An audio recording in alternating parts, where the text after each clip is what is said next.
नमो नमः। संस्कृत कक्षा में आप सभी का स्वागत है। आज हम इस कक्षा में संस्कृत में संख्यावाची शब्दों के विषय में आसान तरीके देखेंगे और हम 1 से लेकर के 100 तक के संख्या को संस्कृत में कैसे बनाते हैं वो हम समझेंगे। मैं हूँ डॉक्टर व्यासनारायण आर्य और अब हम चलते हैं संस्कृत में संख्यावाची शब्दों की ओर। मित्रों, संस्कृत के शब्दों को तीनों लिंगों में विभक्त किया गया है, पुल्लिंग, स्त्रीलिंग और नपुंसकलिंग। जैसे कि आप देख रहे हैं यहाँ पर तीनों में लिखा हुआ है, लेकिन ये केवल 4 तक ही लिखा गया है। इसका मतलब है 4 के बाद आगे के जो स्त्रीलिंग और नपुंसकलिंग के शब्द हैं वो पुल्लिंग के समान चलते हैं, अतः आगे नहीं लिखा गया है, वो पुल्लिंग के समान होते हैं। अब हम देखते हैं पुल्लिंग में कैसे संख्याओं को पढ़ते हैं। 1 को एकः, 2 को द्वौ, 3 को त्रयः, 4 को चत्वारः, 5 को पंच, 6 को षट् या षड्, 7 को सप्त, 8 को अष्ट, 9 को नव, 10 को दश। अब उसके बाद हम चलते हैं 20 की ओर। 20 को कहते हैं विंशति, 30 को कहते हैं त्रिंशत्, 40 को कहते हैं चत्वारिंशत्, 50 को कहते हैं पंचाशत्, 60 को कहते हैं षष्टिः, 70 को सप्ततिः, 80 को अशीतिः, 90 को नवतिः और 100 को शतम्। ये तो इतने अंकों को हमें बार बार पढ़ना है। जब हम इसे बार बार अभ्यास करेंगे तो ये हमारे दिमाग में बैठ जाएगा। अब इसके बाद हम आगे कैसे बनाते हैं वो देखिए। अब हमको जैसे 10 के आगे 11, तो 11 के लिए हमें क्या करना है, एक सामान्य सा तरीका देखिए। हम जब गणित पढ़ते हैं तो हमें ये बताया जाता है कि ये इकाई है और ये दहाई है, तो बस इसी ट्रिक से हम आगे चलते चलेंगे। इकाई में कौन सा अक्षर लिखा हुआ है, अंक लिखा हुआ है 1, तो 1 को संस्कृत में क्या कहते हैं, एकः। और अब इकाई से जब 1 को निकाल लिए तो बचा कितना है हमारे पास, 10, तो 10 को संस्कृत में कहते हैं दश। तो क्या हो जाएगा, एकादश। अब यहाँ पे ये नहीं देखना है कि हम तो यहाँ एकः बोले और यहाँ एका क्यों हुआ। ये व्याकरण के नियमों के अनुसार हुआ है, इसलिए हमें ये हमें समझना पड़ेगा कि 11 को एकादशः कहते हैं। अब देखते हैं आगे, अगला अंक है 12, तो 12 को कैसे करेंगे, उसका भी यही तरीका है, 12। तो इकाई में क्या है, 2 को संस्कृत में कहते हैं द्वौ, लेकिन जब हम इसको 10 से आगे बढ़ते हैं तो प्रयोग होता है द्वा, इसलिए मैंने यहाँ पे अलग से द्वा लिख दिया है।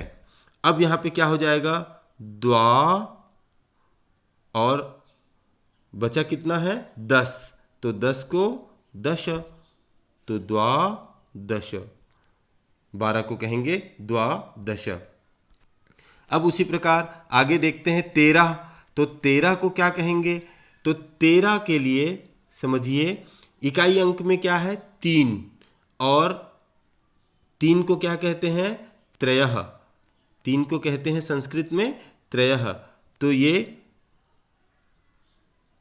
त्रय, और जो विसर्ग संधि के नियम के अनुसार ये विसर्ग ओ में बदल जाता है, तो ये हो गया त्रयो, और 13 से 3 को हम जब लिख लिए तो बचा कितना है 10, तो 10 को दश, तो त्रयोदश। इसी प्रकार से हम आगे देखते चलते हैं कि कैसे हम आसानी से ये हम बना सकते हैं। चत्वारः, चत्वारः, इसको हम चतुर करते हैं। जब आगे 10 से आगे लिखते हैं तो चत्वारः चतुर में परिवर्तित हो जाता है। तो अब देखिए 14 के लिए क्या कहेंगे, चतुर्दश। 15 के लिए पंचदश। 16 के लिए, अब ये 16 को देखना पड़ेगा, इसलिए क्योंकि इसके नियम थोड़े से इसमें अलग हो जाते हैं। 16, इसको अब षड्दश नहीं कहेंगे। क्यों नहीं कहेंगे? क्योंकि व्याकरण के कुछ नियम होते हैं और उन नियमों का हमें पालन करना होता है। तो ये हो जाएगा षोडश।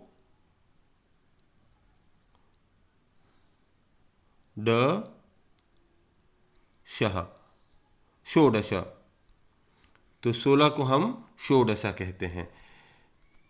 ठीक है, अब देखते हैं 17 को। 17 के लिए सप्त और दश, सप्तदश।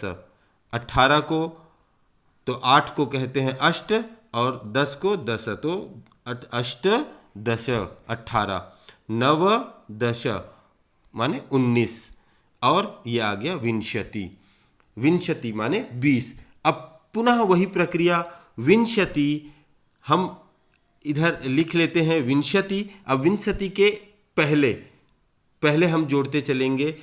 एक विंशति माने 21, द्वाविंशति 22, त्रयोविंशति 23, चतुर्विंशति 24, पंचविंशति 25, षड्विंशति 26, सप्तविंशति 27 और अष्टविंशति 28 और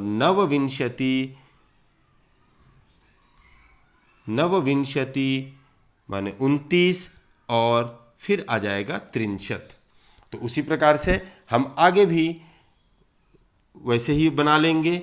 31, द्वात्रिंशत्, त्रयोत्रिंशत्, चतुर्त्रिंशत्, पंचत्रिंशत्, षड्त्रिंशत्, सप्तत्रिंशत्, अष्टत्रिंशत्, नवत्रिंशत् और फिर चत्वारिंशत्।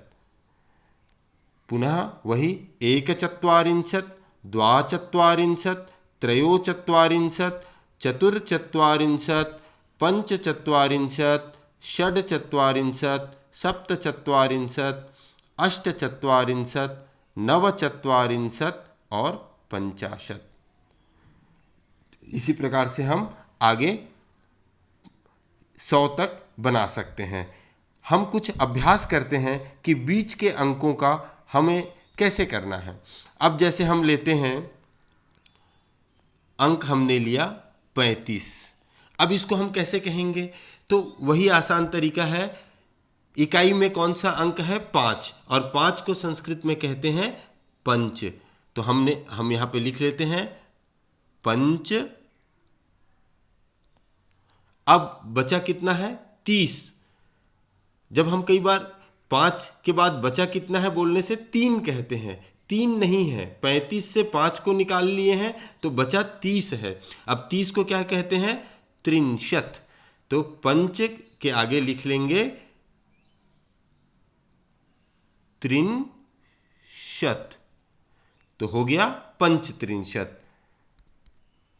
ये बहुत आसान है और हमें बहुत कम मेहनत से ही हम 1 से 100 तक और 100 से आगे की संख्याओं को भी आसानी से कर सकते हैं।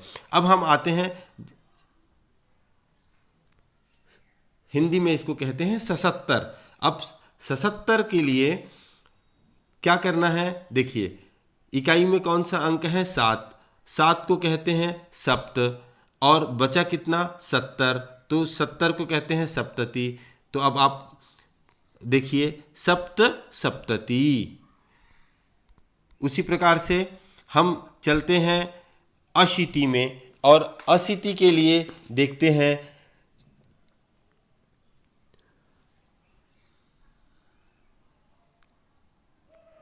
86। 86। अब 86 को हम कैसे पढ़ेंगे? तो 86 के इकाई में क्या है? सड। 86 के इकाई में है सड, तो 6 को कहेंगे सड। अब बचा कितना है? 80, और 80 को कहते हैं अशीति। तो अब यहाँ पे देखिए, ये हो जाएगा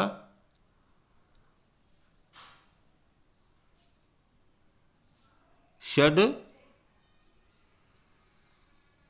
शीति, यहाँ विसर्ग है।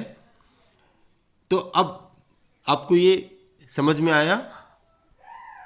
हम आगे इसी के आधार पे अभ्यास करें, और जितना हम अभ्यास करेंगे उतना ही हमारे लिए ये आसान होता जाएगा।